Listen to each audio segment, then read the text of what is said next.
వాళ్ళు ఏదో బుల్చిప్లా కాంగ్రెస్ ప్రభుత్వం వచ్చింది గద్దె మీద కూర్చున్నారు, కానీ ప్రభుత్వం పరిపాలించే సత్తా వాళ్ళకి లేదన్న వాళ్ళకి చెడగొడుతున్నా వాళ్ళు.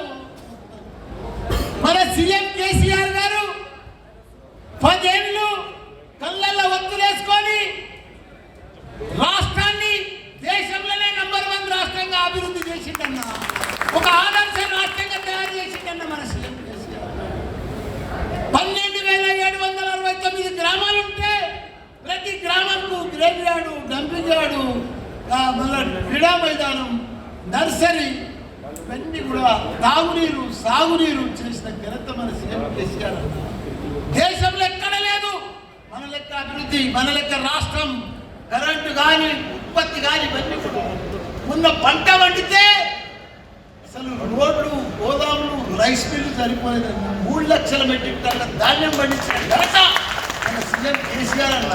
దేశానికే అన్నం పెట్టే రాష్ట్రాన్ని అన్నపూర్ణ రాష్ట్రంగా తయారు చేసింది మన కేసీఆర్ గారు మన రాష్ట్రాన్ని. అసలు రాష్ట్రాన్ని అటువంటి మహత్తుని పట్టుకొని మన మాజీ సీఎం నేను 100 మీటర్ల లోతు బొంద పెడతా, నేను అది పెడతా అంటే ఎంత దుర్మార్గం ఇది, ఎంత దౌర్జన్యం. మనని పొందబెడతాడు, మన కేసీఆర్ని పొందబెడతాడు, మన బీఆర్ఎస్ పార్టీని పొందబెడతాడు. మీకు తొందరలే పొందబెట్టే రోజులు వస్తున్నాయి. మీకు పొందబెట్టేటోడు ఆయన ఢిల్లీలో ఉన్నాడు, ఆల్రెడీ స్టార్ట్ అయిపోయింది. మీ పొందలు స్టార్ట్ అయిపోయింది ఆల్రెడీ.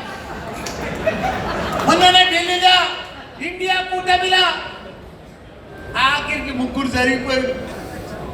ఎవరెవరు జరిగిపోయారు? మమతా బెనర్జీ జరిగిపోయిందా? నితీష్ కుమార్ జరిగిపోయిందా? ఆపు పంజాబ్ సీఎం జరిగిపోయిందా? ఇక 3 పోయినాక ఎవరు మిగిలిందే ఆడ? రాహుల్ గాంధీ ఒక్కడే ఒక్కడే ఒక్కడే.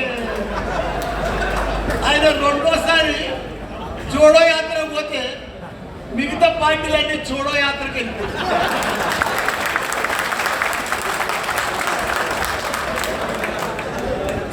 వాళ్ళు 56 ఏళ్ళు పరిపాలించారు కాంగ్రెస్. ఏముద్దరిచ్చిరా? మన తెలంగాణలో మనకంటే ముందు 10 ఏళ్ళు వాళ్ళే ఉన్నారు కదా. ఓ కరెంట్ ఇచ్చిరా, ఓ తాగునీరు ఇచ్చిరా, ఓ సాగునీరు ఇచ్చిరా, ఓ 200 పింఛన్ ఇచ్చారు. వాళ్ళు పెద్ద పెద్ద మాటలు మాట్లాడి 6 గ్యారంటీలు చెప్పి పెద్దగా మాయ మాటలు చెప్పి మోసపూర్తి మాటలు చెప్పి మీరు ప్రభుత్వంలోకి వచ్చిండ్రు. తప్పు లేదు, మేము స్వాగతిస్తున్నాం. కానీ మీరు 6 గ్యారంటీలు 420 420 నంబర్ పెట్టుకొని అవన్నీ కూడా చేస్తామని చెప్తున్నారు. మీరు చెయ్యాలంటే ఇయ్యాలంటే మనసులో ఉంటే మీకు 5 నిమిషాల పని కాదు. రైతు బంధు ఎందుకు ఇస్తలేవు? అప్పుల పాలు చేసిపోయిన అంటున్నావు.